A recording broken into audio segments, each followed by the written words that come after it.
Okay, hello everybody. Welcome back to another market close. It's March 22nd, 3:45 p.m. And it's Friday. We're here to end it off. Week's finally over, and it is the second to last trading week of March. And in 2 weeks, or basically after next week, we will be heading into April, fourth month of the year. Very interesting trading day since we last spoke in the market open. Bitcoin continues to fall. It's, trying to find some levels of momentum, but right now not really finding it. Bitcoin right now currently, I believe, in the $63,000 range. Let's check where it is right here. Bitcoin is in, 63.8, Ethereum at 33.2. As a result of that, all the crypto stocks you see on the left-hand side of my screen: MicroStrategy down 4%, Robinhood down 4%, Coinbase down 2%, CleanSpark down 5%. Got to talk a little bit about CleanSpark. CEO sold about 20% of his shares. Probably not that big of a deal. Scheduled sale, but that did indeed happen. And then so Bitcoin's down for today. And then on top of that, Nvidia's up. And Nvidia's up in a significant way. I mean, it's up 3%, but 3% for Nvidia puts it at $940. Got a couple of price target updates on Nvidia to 1,100. And 1,000 respectively from different firms. So you had a pretty red day. It's a little bit green on the Max 7 towards the end of the day. Apple's up a little bit, Meta's up, Google's up, Amazon's up. Nvidia really stealing the show. Tesla bounced from 166 to 170, and Microsoft basically flat on the day, 428. So Nvidia, kind of the story of the day, continues to go higher while some of the crypto plays continue to go lower, given Bitcoin is below that $65,000 level. All right, it's Friday. Let's get into it. Thank you, everybody, for being here. Let's start the market open. Digital content, SOCOM, Ty Gordon, Tom Brady, Brent Andrews, Agent Gringo 1996. What's up? Thank you for being here. Ray, Otto, Broccoli Bob, Switchblade, Chana, hello to you. Thank you for being here. Austrian Camper, what's up? What's up? Cameron Vincent, Jamil77 says, yo, just got off the golf course to catch a mitt. Let's go. Awesome, man. You know, I've never been golfing. I've never done it. I've done like the mini golf at the top golf stuff. I've never been a fan of golf, dude. I never got into it. I know that like it's a sport that requires a little bit of maturity to understand. But I just never enjoyed watching it, or I never enjoyed really playing for it. I have a lot of respect for people that do golf. I mean, to get a small ball into a hole that's very far away, and like that's incredible stuff. I just never got into it. I played basketball when I was little, but not professionally like golf or soccer.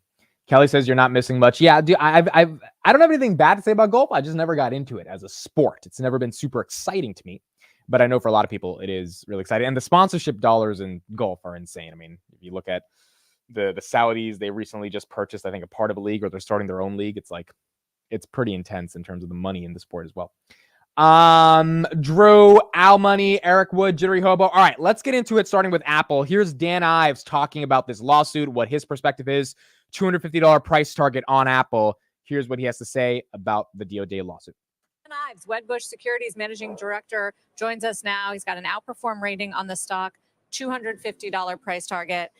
Dan, why are you not worried about what you're hearing from the Connecticut AG and from the Department of Justice? Yeah, I think firstly he does a great job, in Connecticut, and I think they raise great points.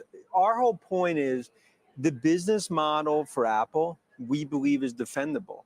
And I think as they go through this, we do not see the services as at risk. And I think right now what's really reflected in the stock is worries that they're going to have to, from a commission perspective, they're going to have to change their business model. They've defended this before, and we've talked about scenario analysis. I'm not saying that they're not going to come out unscraped, but I believe what's baked in here right now is $20, $30 of, in my opinion, of an overhang. But at the very least, people say it's going to be a big distraction. And to David's point, it's going to take a lot of time, a lot of effort, a lot of meetings with lawyers and regulators. And that ultimately could be painful for a company, couldn't it? Yeah, I think it could be painful. And no doubt, hand-holding investors through this yesterday, there's obviously a lot of agita. But if you go back to Microsoft when I covered them back in the 90s, I think the biggest mistake they made was ultimately being distracted, not being aggressive. And I think Gates would say that's probably one of their biggest regrets. When you look at Apple, I think they're going to double down. They're going to introduce AI at WWDC in June. We talk about that. They're not in my opinion, going to back away. And I view this as more bark will ultimately be worse than the bite. But at one point, they will have to get to a point where they either settle from a fine or ultimately go down some path, business model tweaks, but they will defend this moat. Yeah, I mean, technology changes so quickly. That's the other part of it. It's hard to really anticipate what the world's going to be like if and when that day comes. Speaking of which, though, investors continue to look for a catalyst here that's going to move the stock once again higher. You keep pointing to June. Yeah. What was your reaction to the story about the Gemini chatbot being used perhaps as sort of one of the AI engines on the phone? Now, where are you in terms of how you're thinking about what they're going to tell us come June? Well, I think that's a smart strategy because that's already fully built product. And obviously validation for Google and Gemini, but I do believe Apple, it's a dual path in terms of the app store that we view is really going to be an AI app store, a subscription-based model. They will have their own LLMs built in. But when you look at what Google has built, that's smart right now to partner with them. And I think when you look at going forward, OpenAI potentially could have been in there as well. This is not the time for them to look on the outside looking in. It's a time for them to aggressively double down. And I think the AI strategy, units starting to, I believe, at least start to get back to growth in China. Cooks in China this week, that's not coincidental. I think that's another sort of showing we are not leaving China. We're doubling down. The AI. Well, so here's the question that I have in the context of what Dan just said, that they're doubling down in China. Is that actually the best strategy, to double down in China? There's a really good documentary on CBS. I don't know if it's a documentary, but like 60 Minutes, the show that they do every Sunday. They put out the whole China episode last night, and I was watching, I think, like a half of it. And dude, I mean, like, companies are trying to figure out how do they diversify away from China. Apple trying to double down in China. By the way, I mean, I know we don't talk about it often, but Xi Jinping has made it a national priority to what's his name? Get into Taiwan or invade Taiwan by 2027. So we've got about 3 years until that happens. And if the economy doesn't get better in China, I would argue that it's potentially more likely than not in the name of national unity. So I don't know if doubling down on China is the best. In terms of the DOJ lawsuit, I obviously think it's not going to be that big of a deal, but it will be an overhang on the stock. And so the question is just going to be, do you buy Apple at a 27 PE until you really see the growth that they need to show for investors to get excited? 172, is that a horrible price to DCA? No. Is that the most attractive? I don't think so. I think 155, 160-ish is a little bit better. And we haven't got to 160 in like 8 months. I think last time we were there, it was early 2023. 165, 168.7 is like the lowest we got to, because there's a lot of liquidity for Apple. I mean, Apple's a $3 trillion company. People will buy the stock. Question now is just, what is that next growth catalyst? And maybe it's the next iPhone. Maybe it's iOS 18 with Gemini, but it's definitely not the Vision Pro, and it's definitely not a car. So we're going to have to see what that ends up being. Was there a Palantir announcement like you thought there would be? So kind of. I'm not going to cover it now because it's a longer video, but the Palantir did release a video. However, it's not the official announcement. So this is the video they released with Chad, who's a friend of the channel. We know Chad, and he's showing off an AIP use case in this new video. It's on their Twitter. But the broader announcement of what AIP now is and how it's a product offering, not just like a marketing thing for Palantir, that'll probably come out next week from what I understand. But they did put out a video talking about a little bit more around AIP use cases. So hopefully next week we get a little bit more information on that. Lena says, who's buying Rocket Lab at 4? You know, I have said for the past couple weeks that I need to buy this stupid stock so that my friend Matt Money can't make fun of me when this thing goes up to like $8. Because I've been poking him a little bit about space, and space is not the most exciting to me. Like, it's cool, but it's not like, oh my god, space. It's like, no, it's just like I need my space. You know, it's like it's space. It's not that great. Now, when Palantir had a partnership with Voyager to create geospatial intelligence within satellites to get information from space, that was really cool. Now, you might be saying, Amit, why is that cool if it's space, but Rocket Lab isn't cool because it's space? And my response would be because it's Palantir in space. Rocket Lab in space is Rocket Lab in space. There's a difference. One is Rocket Lab, one is Palantir. So in general, Rocket Lab is not that exciting to me because it's space. But if Palantir goes to space, then it's very, Very exciting to me. In all seriousness, this is a stock at 2 billion market cap that I do think is undervalued. The problem is it is so unpredictable in terms of the nature of their business. They just had a dilution. Rockets launches are not always successful, and you're really at the whims of can they continue to get more, particularly government contracts, more than enterprise contracts for them to be able to actually expand in the early days, just like Palantir had to get government contracts back in 2010.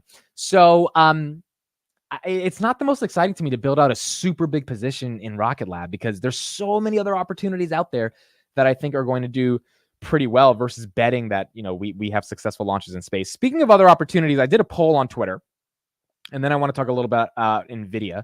The poll on Twitter was, which one do you think performs better from today's price, PayPal or Nvidia? And the reason I asked this question is because, well, I mean, Nvidia's at $940. Like it's just, like today it's up on a very red day for the market, which is pretty incredible that the money's rotating into Nvidia. I was surprised. This is 54.46. At one point, it was 50-50. People think Nvidia can outperform PayPal. Now, look, I know the conventional argument is that PayPal's a dinosaur and that it should be dead. But Nvidia's already up 100, not 100, but like 85% year to date. So the idea that PayPal, goes up from this price, maybe 30%, is not unreasonable versus Nvidia going up another 30%, which is kind of insane if Nvidia goes up another 30%. Could I see it happening? Yeah. Could I see us get to 1,100, 1,200? Yes. But if it happens, it would just be incredible. So interesting to see. People still think Nvidia has juice left in it. It's about 1,000 votes. But maybe PayPal is a little bit more undervalued than Nvidia. Nvidia getting all the upgrades today makes it also seem likely to me that Nvidia can outperform. The question is just if Nvidia actually will outperform in the context of how far it's already gone.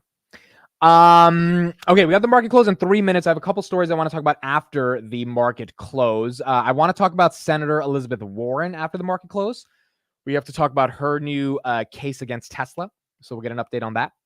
And then we'll also talk about a couple things I'm seeing, not only with Bitcoin, but also with Disney. Disney, we haven't talked about it in a while, but Disney's in a little bit of a dispute, I would say, with their investors, and particularly some of the activist investors that want more shares in Disney. Nvidia right now, 942, QQQ 446, Palantir 2418. Palantir not having the strongest day, but again, it's a red day because it was a green week and people are taking some of their profits. Robinhood as well could not get back to that $19 level, $18.29. I think holding 18 is still very bullish for Robinhood. We got to remember Robinhood was like 14, 15 just a month ago. So maintaining these levels is really important, consolidating here and then getting ready to make the next leg up. SLG 53, Reddit down 8% on the day, but Reddit is still up about 40% from when it launched. So not up like 62% anymore, but still up a decent amount. Reddit at $46.19, only down 8% on the day. If you did buy at the top at 55, it's not going that well. But if you bought at 34, you got an allocation or under 40, 46, you're not doing too well. Or you are doing pretty well in the context of Reddit. So Reddit, not a bad IPO. It was successful, at least for now. Reddit's IPO was indeed successful. Santos says stock split for Nvidia. I think it will happen this year. I don't know when. I think if they cross 1,000, they'll definitely do it. But I think if they don't get to 1,000, they probably don't care. But once it gets to 1,000 and it gets crazy, which if we know they're going to crush their Q2 numbers, like this thing's going to 1,000, dude. It's happening. And so when that happens, I would imagine we get a 5-for-1. It's crazy because if 900 becomes normalized, which 900 is not normalized yet for Nvidia, it's not normal yet, right? Because every time it got to 900, it got rejected. If it becomes normal, like if it's just like, oh yeah, you buy Nvidia 900, like that's like Palantir at 22, 23, that's normal. Whereas literally 2 months ago, we would have been like 22, 23 is like so hard to get Palantir like up to those levels. Now it's just normal. If it becomes if Nvidia becomes normal at 900. Then I think 1,000 eventually will become normalized as well. And it'll be interesting to see how that plays out. All right, 4 p.m., March 22nd. We are done with the week, folks. Thank you, everybody, for being here. The stock market is now closed.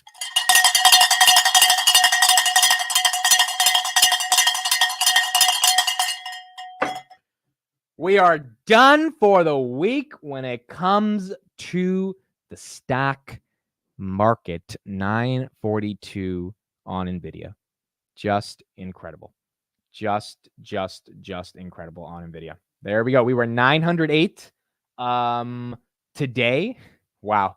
No, we were 908 yesterday. Today we're 942. And Nvidia's doing well. Rocket Lab, $4.50, down about 1% of the day. Robinhood, 1830, down 4% of the day. Palantir, down 1.2%. I did buy like 4 or 5 Palantir shares today, so nothing too crazy in this like 24.18 range. But Palantir here at 24.18. Tesla, 170.83. So nice rebound from 166, but it's in the 170 range. TFC, 37.69. Reddit, 45.88. So ends the day down 9%. CleanSpark ends the day 6%. Their CEO sold about 20% of his stake. The chairman and executive Matt Schultz commented under the person who posted that on Twitter and basically said it was a scheduled sale, not a big deal. You can't really blame him. The stock was $2. Like October 2022, stock's 20. Nice 10x. 20% of your stake is not that crazy, but chairman and executive tweeted that he's very, very bullish for the ETFs, and I'll show you guys some data around the ETFs and what's going to happen post-halving. So still has 80% left, so I think it's not the biggest deal in the world. DWAC, Trump SPAC, down 13% on the day. We have to talk about this as well. When this de-SPACs next week, it could get either bloody or actually it could be a bloodbath. It could be either bad or it could be very good for Trump. So we'll talk about that as well. Bitcoin, about 64,000, 63.9. PayPal couldn't maintain 65 today. Fell to 64.87. I thought it could break 67 at one point, but couldn't maintain 65. Google, 151. They had a good day, up about 2%. Coinbase, down about 2.48%. SoFi, down 2% of the day, 730. Apple, 172. AMD, 179. Snowflake, 158. Gave up their gains from yesterday. Intel, 42.57. Micron, 110. Still up about 10% from their earnings. And then Celsius, 92. Maintained its levels as well. Digital Content says Peter Thiel sold 7 million shares of Palantir. This was last week, unless there's a new one that I didn't see. Let me go to Palantir right now. Financials, SEC. Yeah, that was last week. So the one you're looking at is last week. We covered that last week. Again, he still has 5% of his shares. So, I mean, that's only 5% of his shares, so not that big of a deal. And he's been holding on to those since 2006. So again, nothing too crazy there. Okay, let's talk about a couple of different headlines that I want to discuss, and then we'll keep going from there. So first, let's do the DWAC thing. Let's do the Trump thing, because this thing was crazy, dude. This thing was absolutely crazy. If you were here on the Market Open, you saw some of this news break, but the Donald Trump SPAC that owns Truth Social, let me know in the chat if you use Truth Social. I think I have an account, but I haven't used it in a while, but I did make an account a long time ago. Is going public next week. It's already public, but it's going to go public officially. That SPAC is going to be worth $5.5 billion when it de-SPACs. It's doing $3 million in revenue. Truth Social, the company. Trump owns 60% of the company, so he's going to make $3.5 billion off the deal. Now, he's not literally going to make $3.5 billion, but his stake will be worth $3.5 billion. If he can collateralize his Truth Social shares, what does collateralize mean? That means you go to a bank and you say, hey, take my shares and you can use that as collateral, but give me a loan. And if anything goes bad, you can keep my shares as compensation for the loan. If some bank out there is willing to take his Truth Social stake as collateral for, up to however much the bank is going to loan him, maybe Trump is able to help finance the legal bills based on the bond payments he has to do as well to get through the 2024 presidential campaign. Now, the crazy thing about this story is this is $5.5 billion for a company doing $3 million in revenue. It does not make any sense. I don't know what bank would reasonably look at this and say, yeah, we'll give you a loan for like $500-600 million against your Truth Social stake, because when it does go live,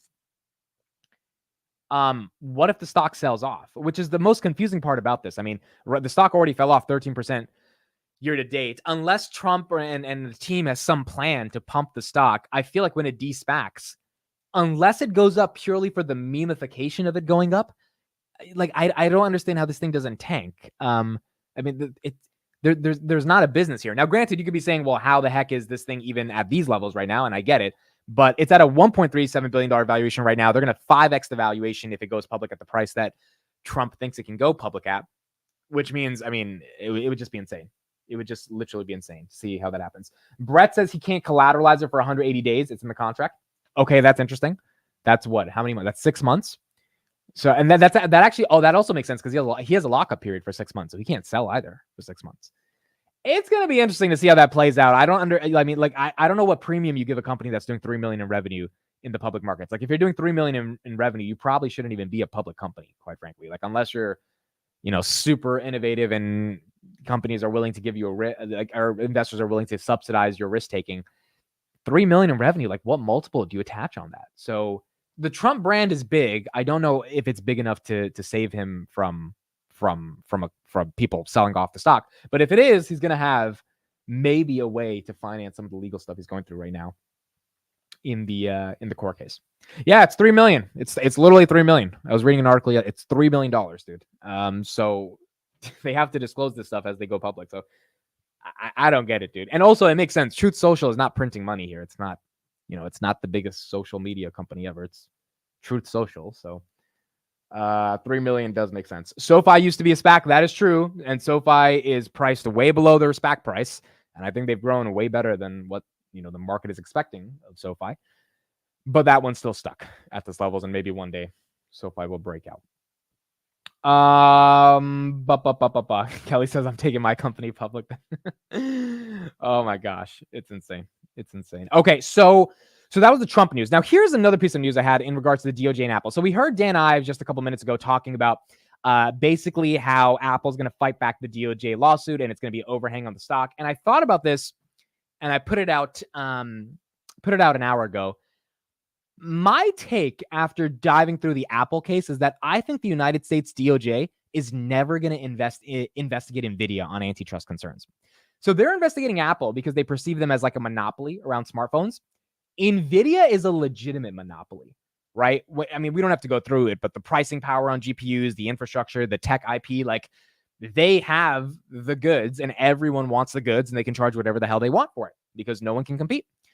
Now, my argument here is that if data is the new oil and AI is what will define the next century, Nvidia being left alone to just keep doing what they're doing should be the USA's first priority. By the way, I think Palantir as well, if it ever becomes like really, really, really big, I think they're going to be left alone as well because they are doing a lot of stuff to protect US national security.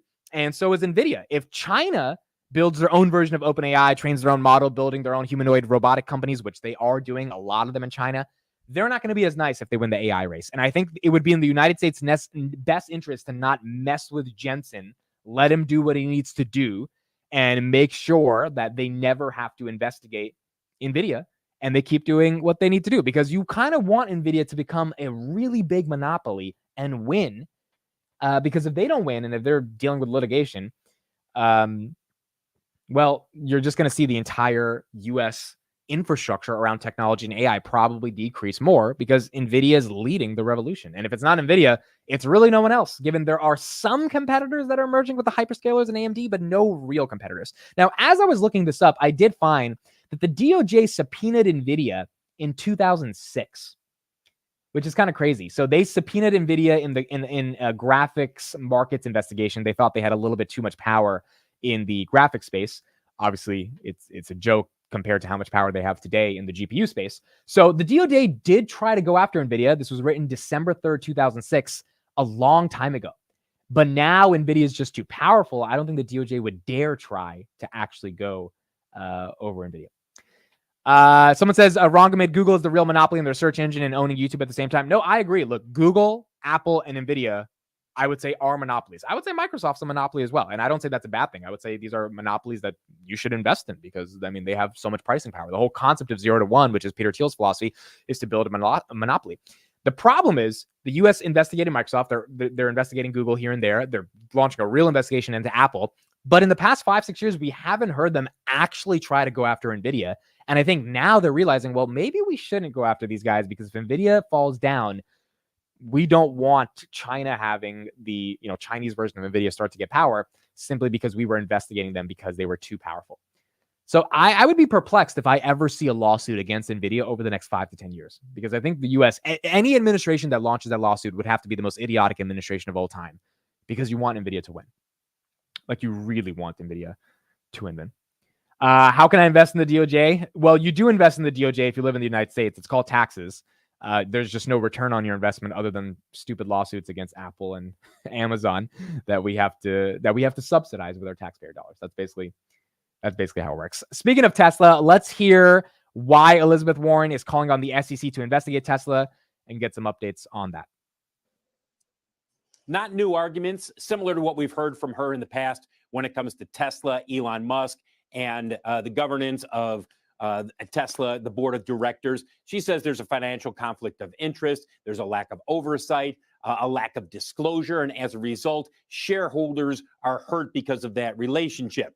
Not surprisingly, Elon Musk, and he's heard this before, he tweeted out today, you know, it seems like Senator Karen, and that's what he refers to Senator Warren as, Senator Karen is getting her cues on this complaint from SBF's dad, SBF being Sam Bankman-Fried.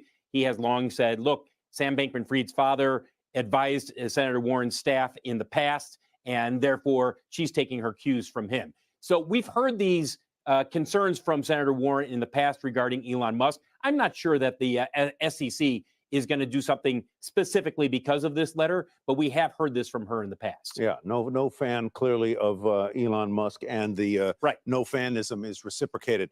Dan Levy, let's turn to you and talk more about the business of Tesla right now.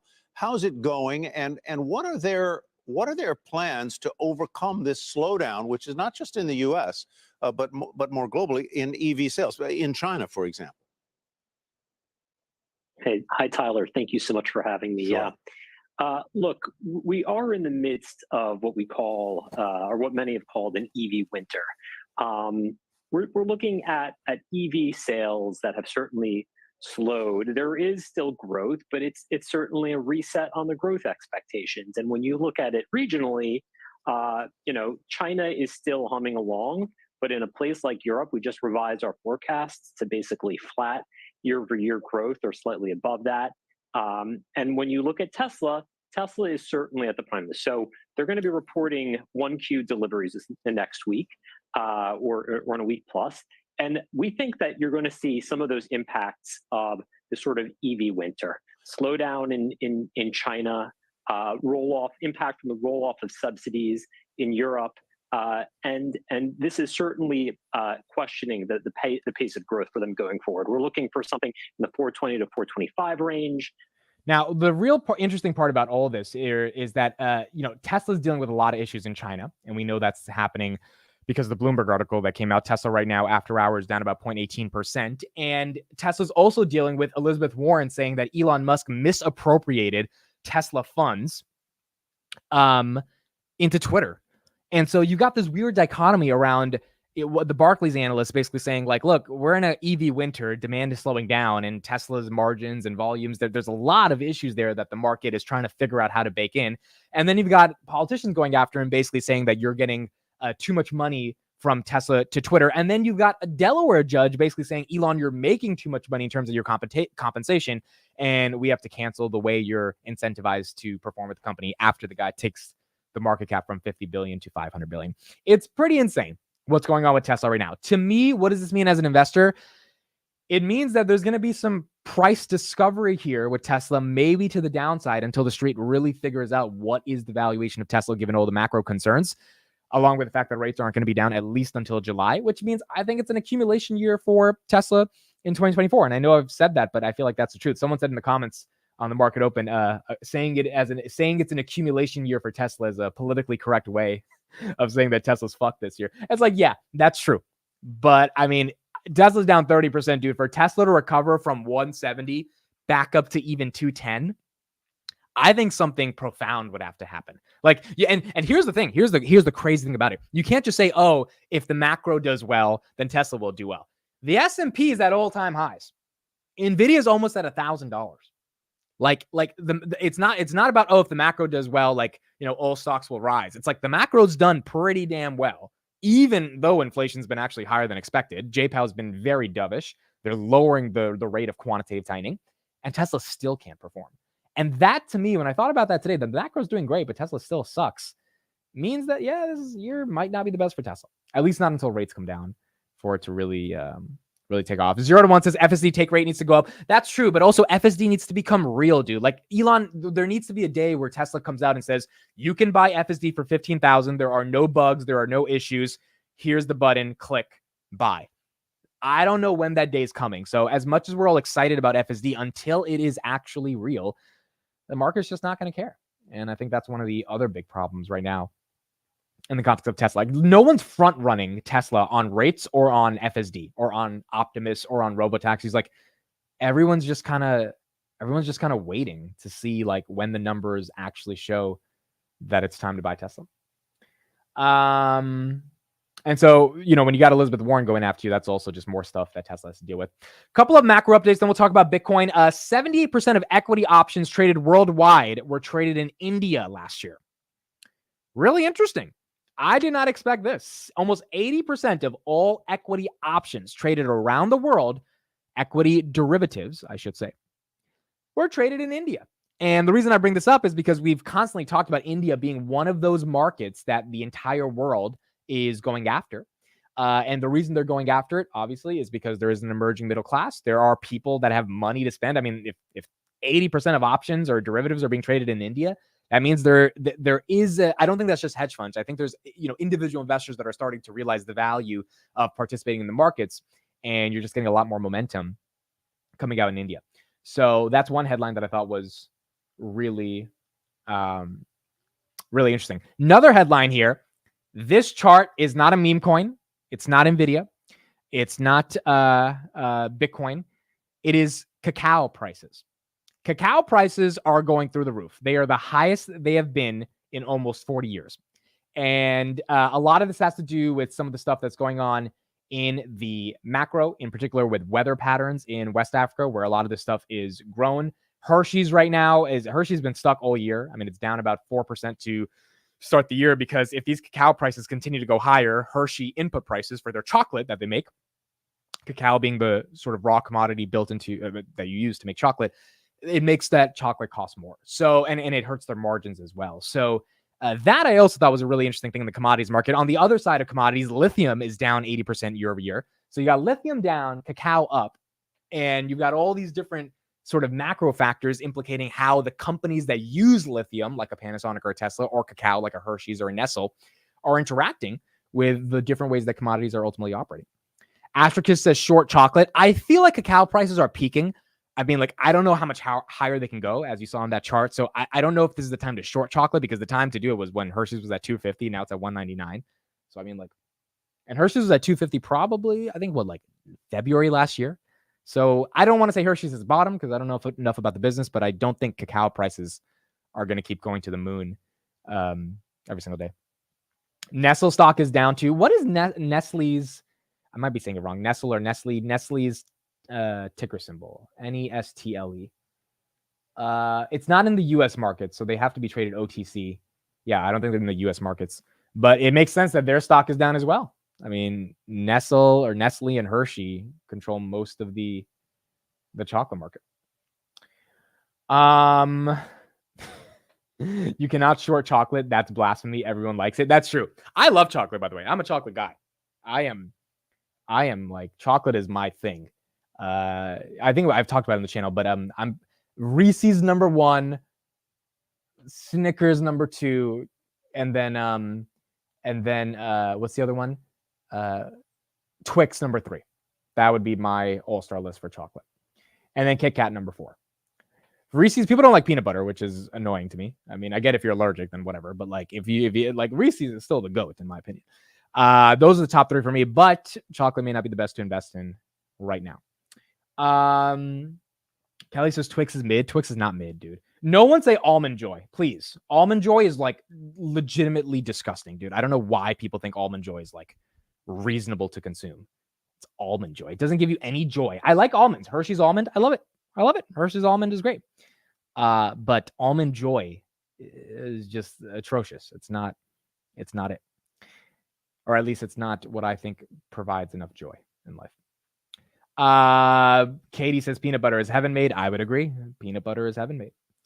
Okay, cool. So one other thing I wanted to show here on the headlines. Oh, the Bitcoin stuff. So let me pull this up right here.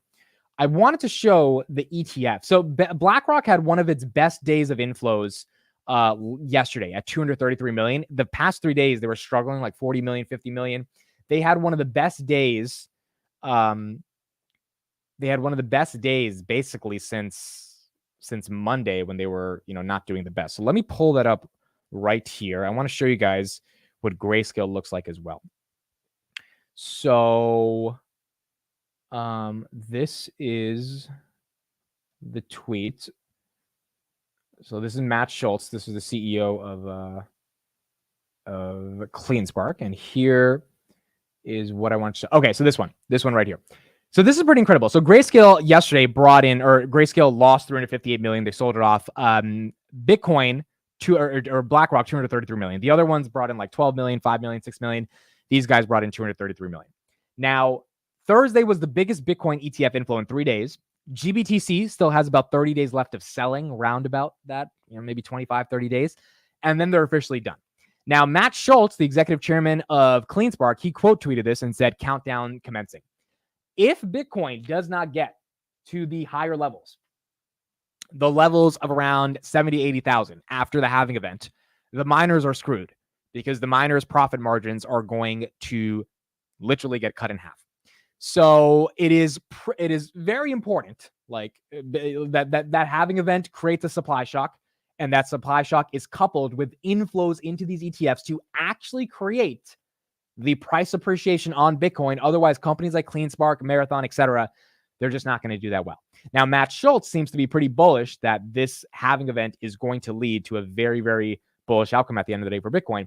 But until that happens, that is, I think, the biggest concern right now for the mining companies. And if you're in mining stocks, you really got to believe that eventually Bitcoin gets to those higher levels, at least by the end of the year, in order for the miners to be profitable. Because if not, the miners are not going to be profitable. Merv says having to sell the news. I don't think it's sell the news. I think it might be a little bit of sell the news in the beginning, but I eventually think the halving event will lead to what we are looking for, which is a supply shock based on inflow demand. Now, if that inflow demand from ETFs isn't there after the halving event, which means it's not that much of a struggle for BlackRock and ARK and Bitwise to buy the Bitcoin because there's so many of them, then yeah, we're not going to see the rapid price appreciation that people are thinking post-halving event. Now, you have about 18 months for it to double after the halving, or actually historically quadruples, which means Bitcoin would get closer to 240 grand.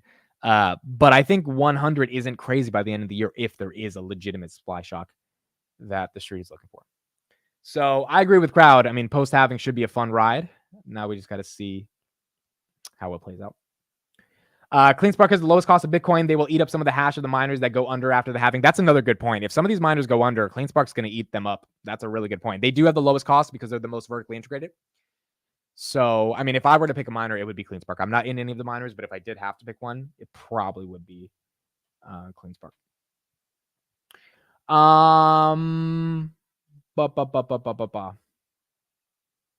Katie says, I never got into Bitcoin. When would be a good time to buy? It's one of those questions where it's like, what I was told from a wise Bitcoin dude is that you get Bitcoin at the price that you buy Bitcoin at. So look, I'm not going hand over fist buying Bitcoin right now because I think, to me, there's other plays that can take advantage of Bitcoin that can give a better return than buying Bitcoin. But if you watch the Fred Krueger interview I did yesterday, his argument is you just buy it and you hold this thing, for the next 10 years and you're going to wake up happier. Now, tomorrow you might not wake up happy buying it at 63 because it could fall down to 47 or 54 or whatever. So you really have to ask yourself, do I want to hold this for a long time? But if you want to hold it now after it's run 240% for a lot of gains, do I think it can run to 100? Yes. Do I think it's going to get there in a smooth ride? Probably not.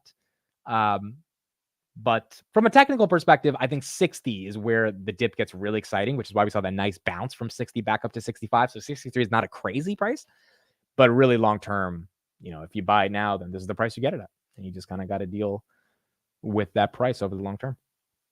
I got a bunch of Solana at 50. Yeah, my friend was buying Solana at 30, and I didn't really take Solana seriously. I didn't even know what Solana really was, but he was texting me like, yo, I'm buying a ton of Solana. I was like, all right, that's great. Have fun. It goes to show you, when your friend tells you I'm buying something, you at least take it a little more serious before you ignore what they're buying, because Solana is basically 6x in like 5 months and stuff. So yeah, Solana's done well. Thoughts on Pfizer? I think Pfizer is nice as a play that is down in the past. I mean, it's at 11-year lows, right? So from that perspective, I think that the bottom theoretically should be in. The problem with Pfizer is that they thrive off of new drugs and post the pandemic, there haven't been that many new drugs. The drugs that have been new have been the Ozempics of the world, and Eli Lilly has benefited from that way more than Pfizer. The vaccine was the big thing for Pfizer. So now that that's gone, I don't know what's the next big catalyst to get Pfizer to gain momentum. And so I this is a one, you know, people were calling PayPal a value trap. I think Pfizer could be a value trap because is it deep value? Yes, because it's in decade year lows. But is there a catalyst? No. For PayPal, the catalyst to me is buybacks, and PayPal's growing 9% year over year. And the street's valuing it like it's growing at 1%. So there's a disconnect between like a traditional DCF and the actual stock. Pfizer, I don't know. I haven't done a DCF on Pfizer, $154 billion market cap. I don't know. I got to look at it a little bit more. 12 PE, is that reasonable? Maybe. You know, maybe we'll look at it a little bit deeper, but not too excited to get into Pfizer. I also think there's just a lot of other opportunities out there right now. June says long-term divvy play. It is a divvy play. What's it, 3% on the divvy? Oh, 6%. Wow, I didn't know that. That actually changes things. I didn't know that. I thought Pfizer was like 2 to 3%. Wait, so what's Moderna's divvy? Does Moderna have a divvy? Moderna does not have a divvy. And then J&J definitely has a divvy. They have a divvy at 3%. Interesting. So Pfizer is double J&J. Well, that's another reason it gets a little bit more exciting. If you can make 6% on those shares and they're at decade lows. I think the sweet spot for a stock is when it's at 5 to 10 year lows. There's a dividend that's substantial, and there's capital appreciation baked into the stock, which is why you're buying it outside of the dividend. A lot of these value traps end up giving a dividend, but they don't appreciate. And like that's, and like Walgreens, right? So you end up buying it and you're getting it, but it's like there's no value there. It has to have a catalyst. It has to be really low, and the dividend has to be attractive enough to actually get excited for it. Pfizer looks like maybe there's something there. Merv says you got in at 7% yield. Oh, that's awesome. Damn, I didn't even know Pfizer has 6% divvy. I did not know that, dude. I did not know that. Mitch says he's holding January 2026 $40 calls on Pfizer. You know, it's interesting. Steve called me about Pfizer like a couple months ago, and we talked about it. I don't think he ended up buying, but I didn't know the divvy was 6%. Oh, money markets. We didn't check yesterday, guys. We have an update on those. Oh shit. Okay, what do you think? Increase or decrease? What do you think? Wow. This is a big one. What do you think? Increase or decrease today? Increase or decrease? I always forget to check on Thursdays. They're out every Thursday, and I forget on Thursdays.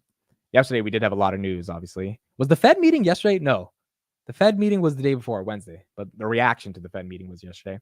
All right, what do you think? Increase or decrease? We had 3 weeks of increases. Last week was a 50 or a $45 billion increase. What do you think? Increase or decrease? Swap Nil says, hi, Amit. Do you think Palantir will come under $20? No, I don't think it will. If it does, I'll be very excited, but I don't think that's going to happen. I really don't. So I think 22, 21 is like max pain. 22 even, that's not going to be that easy, dude, to get. There's going to be dip buyers in the low 23s. So I don't think under 20, but if it does happen, I will buy more. Okay, folks, the people that said decrease were correct. Money market funds decreased by 61 billion, dude. That's interesting. And you know when this came out? This came out on Thursday. You know what happened before Thursday? Wednesday. You know what happened on Wednesday? J-Pow said he's cutting the damn rates. And so on Wednesday, J-Pow says, I'm cutting. On Thursday, 61 billion leaves the 6.11 trillion on the sidelines. Seems like that money might end up trying to front run the rate cuts and get into. I mean, we saw. Imagine all that money. Did Nvidia get 60 billion in market cap today? Because if that would be hilarious. Nvidia's at what, 2.36 trillion? I got to do the math. If Nvidia got 60 billion today, and 60 billion left the money market funds, imagine all the people in money markets like, you know what? Fuck this shit. We're just buying Nvidia. We're just buying this damn thing. That would be hilarious. Is Steve alive? Yes. He just got promoted at his job. So that's why he was on Finance Junkies the other day. I called him at the end. We talked for like 40 minutes on the show. But he's swamped in meetings all day because he got a promotion. So it's hard for him to do the podcast now. 170 on Tesla. Nvidia after hours. Robinhood 1831. Nvidia after hours is 942. That's pretty incredible, dude. That is pretty pretty incredible. So, I mean, 61 billion left money markets. Looks like it's looking for a new home. I was just going to say all that money flows into Nvidia. Yeah, I was surprised at Nvidia today, dude. Today was a pretty red day. I mean, I know at the end of the day, some stocks went green, but they barely went green. Most of the day was red. Like it erased a lot of the gains we got after the Fed meeting. So it wasn't the best day. These are the days that happen when it comes to consolidation, but you wouldn't think Nvidia would jump 3% on the day, on a Friday. So maybe some of that money went into Nvidia. Can you give a newbie a brief explanation of a money market fund? So my understanding of a money market fund is it is a place where you can park your money into different mutual funds that exist. And usually banks or your investment firms, they can do it for you. Your brokerage can do it for you. And you're buying, to my understanding, a fund of short-term debt to a government. And obviously in the United States, it would be the USG. And then you make some money on that based on the federal funds rate. So very quick explanation here on money market funds. It's a kind of mutual fund that invests in highly liquid near-term instruments. These instruments include cash equivalent securities, high credit ratings, debt-based securities with short-term maturity like US Treasuries. Those are the bonds I talked about. Money market funds are intended to offer investors high liquidity with a very low level of risk. Money market funds are also called money market mutual funds. Why are these so important? All of these are giving you at least 5% on your money. The S&P on average returns about 7 to 8%. So to get 5% on your money for taking zero risk, you just put the money in Robinhood, you get 5%. You put the money in a Fidelity money market fund, you get 4.9, 5%, 5.2. You don't have to do anything for your money to make money. And for people that have substantial amounts of money, their goal is to preserve that money, not take massive amounts of risk with that money. So if you're sitting on a couple $1,000,000, I mean, let's do the math. Let's ask Siri. What's 5% of 3.5 million? 175,000. Okay, cool. So if you have 3.5 million and you think you can live off of 175,000, you want to take zero risk, you're a little bit older, you want to have no chance of losing that money, you can put that into a money market fund. You can put that into your Robinhood account and you can live off 175 grand. 175 grand, no matter where you live, pretty good money to live off of, right? If you keep your expenses low, I mean, it's a pretty nice living. So that is why there's 6.1 trillion on the freaking sidelines, because there's a lot of money, especially from companies that don't want to take any risk with their assets. They don't want to put it into Bitcoin or anything like that, where they're getting a nice 5%. Palantir has about 3 billion or 3.2 billion in these money market funds, collecting about 30-40 million every 3 months, treasuries as well. And that's how they're net income positive that's how they're gap positive based on their net interest income. So, I mean, this is the first time we've lived in an era where money market funds are this high, because this is the highest interest rates have been in the past 40 years. And so everyone's collecting a cool 5%. That's also why it makes it so perplexing that the stock market is doing so well when you can get money for doing nothing, right? Imagine if that 6 trillion even kind of flew into the market. Like imagine $1 trillion went into the market, like just diversified through S&P, through IWM, the NASDAQ. I mean, we probably haven't seen anything yet in regard to the market rally if that were to happen. The question is, will that happen towards the end of the year? So that's one of the things that's been pretty exciting for the market. Amit, you just Googled what money market fund is, or you ChatGPT? I Googled it and I came to a website called Investopedia, and that's what I showed you that definition from. It was here. I'll put the link in the chat if you want to read this as well. Mitch says, and when it goes down, you move into higher yields. Yeah, and when you're getting a less return, you can move it into different higher yields that exist. I mean, look, Robinhood has literally built their business off, or at least the past 12 months, made their business off of the fact that, hey guys, put your money in Robinhood. You're going to get 5%. You literally have to do nothing, and you're going to get a payment every month, and you're good to go. And that's really attractive to millennials, Gen Z. And they're like, all right, boom, here you go. And then if you want to invest it, you have easy access to it. So like a lot of these brokerages have made it super simple to get deposits, which is good for them because they make money off those deposits, and to give you a cool 5% for really doing nothing other than depositing your money there. So that's another reason I'm bullish on Robinhood, because I mean, they made the deposit experience so seamless. Like literally I can deposit money within 5 seconds and I get my access to my money immediately. I think I get access to like $50,000 immediately if I wanted to, without, even if it takes them a week to get the money from my bank account. So they're pretty good at just giving you your money and then allowing you to work with it without too much hassle. Is there a Palantir weekly tonight? Yes, I'll be live tonight. We should be live tonight. We'll be covering all the stuff going on, especially with Palantir's new AIP product as well. Clive says you have to subtract inflation from the money. This is a very good point. So speaking of money market funds, if you're getting 5%, which is incredible, if inflation's at, headline was 3.1 in the United States, Canada was 2.9, UK I think came in at 3.4. I might be wrong on that, but it did come down 2 days ago. You got to ask yourself, the delta between 5 and 2.9 is about 2.1%. I mean, like, are you making that much on your money in real, nominal prices and nominal returns because inflation's sucking up your assets? And I think a lot of people have also been scared about that, which is why money has left money market funds and gone into the market, because if inflation is still high, which is this is the unique paradox, right? Inflation is high, which is why rates go high. So the money market funds go high because the rates go high because inflation is high. But the return you're getting from the money market funds based on the rates going high isn't actually that high because inflation is high.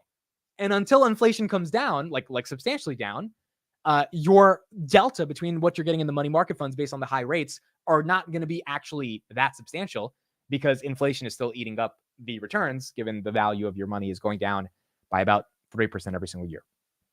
So that's why I think, people pummel their money to the stock market, because they were like, even if I'm getting this 5%, it's not worth much. So let's see what other returns I can chase.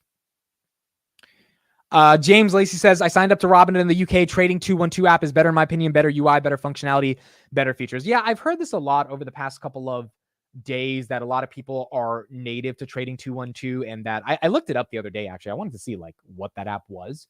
And it's a cool app. It's not a bad app, and it got people excited.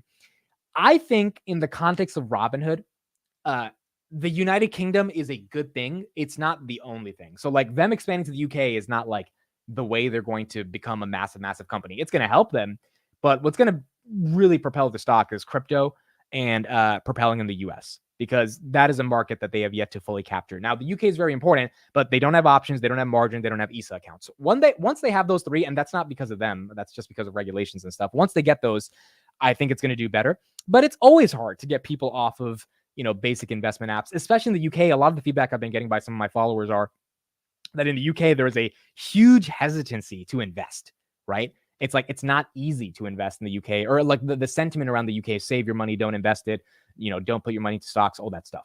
So I think what Robinhood's actually going to be able to go after are new people that don't even care about investing, but they care about getting a return on their money. And that 5% return that they're going to be able to offer you, I know Trading 212 offers it as well. Maybe that's a way to attract you if the UI, the experience is better, even if they don't get all the big people that are spending money on investing. So I think they will get users. I don't think they're going to get a ton. From some of the charts I was looking at, I think they got about 200,000 downloads on their Google Play app in the UK. Obviously, I don't know if that number is fully accurate, but that was one of the websites I was looking at. In the iOS, we don't have the actual download. So I do think they're going to do well in the UK. I just don't think it's going to be the massive, massive explosion that everyone wants, which is okay, because I don't think they need the UK to literally, continue to do well. That means Robinhood is also hearing that feedback, and they will have to improve their product to win over UK customers. Yeah, that's true. And look, that's what you're supposed to do. International expansion is not easy, dude. Everyone's like, oh, Robinhood needs to come to Canada, it needs to come to Spain. It's there are so many regulations you have to deal with as a fintech company, a brokerage to even get into those country or to those parts of the world. So I think Robinhood will learn from, this launch, and eventually they'll figure it out. But I do think in general, the UK, London, big financial district, but UK citizens less likely to invest. So to me, they're going after the people that just want 5% or just want a very simple experience. They can't make any payment for order flow because that's banned in the UK as well. So as long as they can suck up some deposits, they're gonna increase their net interest income, which is all that matters for Q1. And then on top of that, they just have to grow as crypto grows and equities volumes on equities start to grow as well. Tasty Trade has been trying to get into Canada for years. Yeah, dude, it's not easy. It's really not easy. So if Robinhood can just dominate in the United States, which is the most lucrative market, I think that is enough for the stock to be worth $25 by the end of the year. UK is a nice little cherry on top, but I don't think it's the thing that they need to do just to increase users' deposits or overall top line growth. Lee Allison says, I swapped a couple hundred of Apple for 1,500 Palantir today. Okay, not bad. Apple for Palantir. How will that trade go over the next 5 months? I think Palantir will beat Apple over the next 5 months. So Apple and Palantir will have earnings in April. Let's say Palantir's 23 in earnings, Apple's 175. The odds of Palantir being 27 after earnings versus Apple being 185, I would give that to Palantir over Apple. at this stage, because we know their next earnings are not going to be good, dude. Like Apple's earnings, we know. I mean, ISA, ISA. Everyone says I called it ISA, but ISA. Yeah, the basically the Roth IRA for the people in the UK. I think Apple is going to show that the Vision Pro is not really performing that well in their next earnings. I think they're also going to show that the generative AI plans they have are going to be delayed till the end of the year, until WWDC, which we would see results for in Q2, which would be in August, not in May. And there is problems with China right now in terms of actually being able to ship their products in China. We saw iPhone 15 sales were the lowest they've ever been in the past 15 months since they launched in China. So I don't think Apple's Q1 is going to be that good. We know their services aren't that good, and we know they're dealing with the DOJ and lawsuits and things of that nature. The EU fined them $2 billion. Like, that's an overhang on Apple. Palantir has all the momentum for Q1. I mean, Palantir has customer count going up, boot camps are going up. Carp's talking about the shorts are sniffing cocaine. Like, I think Palantir is going to perform after Q1 much more than Apple. So I think that trade might end up going well. Michael Anthony says SoFi, by saving over $60 million in interest rates, improves profits, which should be going to the 20-day 20-day moving average of $8. I think SoFi, after their earnings, based on the convertible debt raise they did, which should increase, as you said right here, $60 million in their, which should save $60 million interest rates, which should incrementally increase their net earnings per share. I think the stock can pop up to $9-10. I mean, I don't think SoFi needs to be stuck at $7 for the rest of the year. So I think earnings will go very well for SoFi. I'm loaded up with my SoFi position. I'm ready to go. And after earnings, I'll probably sell a decent chunk of it, but I do think it can pop after earnings. The question now is SoFi asymmetric? And I think it's asymmetric, but I don't know if the banks are finally going to give SoFi the benefit of the doubt and give them the asymmetric return that all of us are looking for. But I think the valuation right now is indeed asymmetric. There are risks with the valuation, bigger risks than what I think people accounted for. That's why I went heavier on Robinhood back in December, dude. Because to me, I saw the asymmetry, and I saw the risk to me was one risk. If the market considers Robinhood just a fintech and they're not profitable, so I guess two risks: fintech perception and not being profitable, then yeah, the market's not going to give them the premium. But that was it. Like that was the end. Once we got over those two risks, I was like, all right, it's game on. With SoFi, you got the credit delinquencies, you got the lending business, you got this new convertible debt thing, the perception of it. There's just more risks to get this thing out back into that $9-10 range right now. But I think it can get there. Arrow says, whoa, Hood is in the UK. I'm an old head and I love Robinhood. It's the brokers that I use the most. Barely use Schwab, Fidelity, or E-Trade accounts anymore. Yes, Robinhood is in the UK. One interesting comment I got yesterday on my Twitter posts. I did some late night DD on Robinhood. Here's the post. I'll put it in the chat. But this thing was really interesting to me. Okay. So I said, very quick piece of DD. Robinhood did crack the top 200 most downloaded apps in the US App Store yesterday. They were in 196. This is really hard to do. Like this list is dominated by Instagram, Facebook, Threads, ChatGPT, like top 200 in the United States of America. Free downloaded apps in the App Store is just not easy, right? And so Coinbase is officially gone from the list. Robinhood makes its way in and out into that 190 range, showing that they are growing because they're cracking the top 200 apps. Fidelity was number 200. And then someone here commented something interesting. They said, so you're saying they're growing at the same rate as Fidelity, which is number 200 on your screenshot. So it's not going to cut it. And I said, we have to think of this differently, right? Fidelity, which is 8 trillion assets under management and unlimited brand recognition in the finance space, which is like Fidelity is Fidelity, right? Is growing just as fast as a company with 100 billion assets under management and 1/1000th of the brand awareness as Fidelity. That to me is the difference here. And so I feel like it was a good thought experiment of like, when you're looking at asymmetric opportunities, you have to actually look at the asymmetry. You're saying, oh, they're only growing as fast as Fidelity. I'm saying, holy crap, they're growing as fast as Fidelity, dude. Like every 401k in the United States, all these investment firms, banks, a lot of this stuff is integrated seamlessly and for the past couple of decades with Schwab and Fidelity. Like, so like they don't even really need to do that much marketing. They are already there. And once you have customers, you have their kids, you have their kids, like, you know, like I'm like, my kids are probably going to use Robinhood if Robinhood's around when I have kids.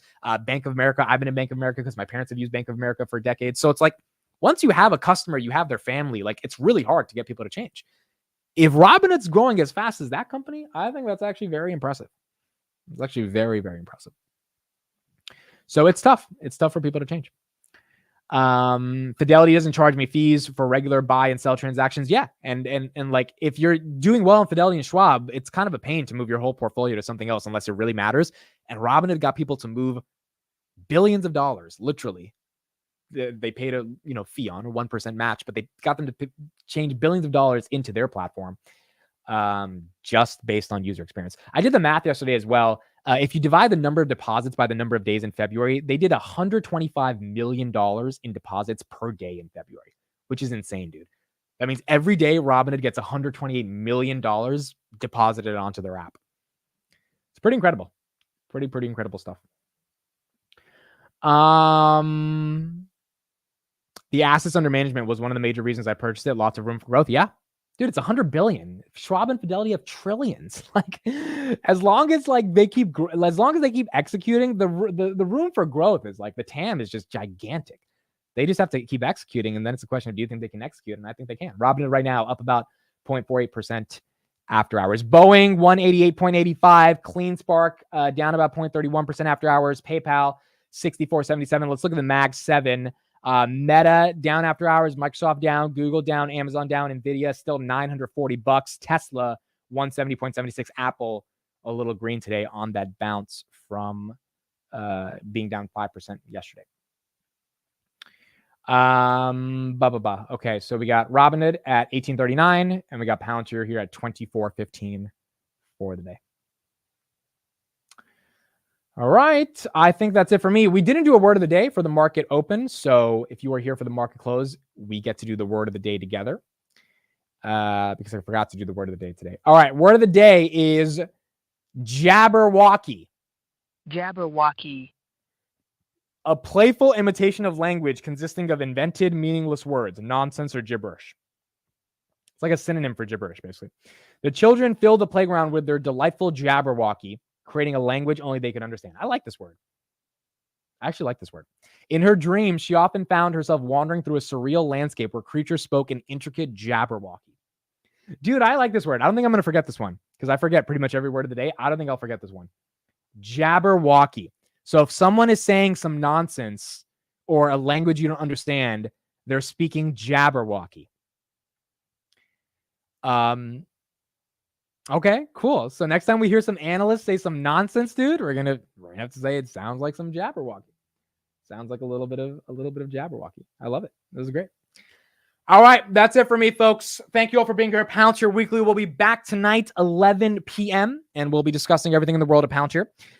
We didn't get to do it last week because there just wasn't that much news last week. We have a lot more news to cover today, so we'll be back here tonight, and we'll keep it going from there. I think I have a stream on Saturday.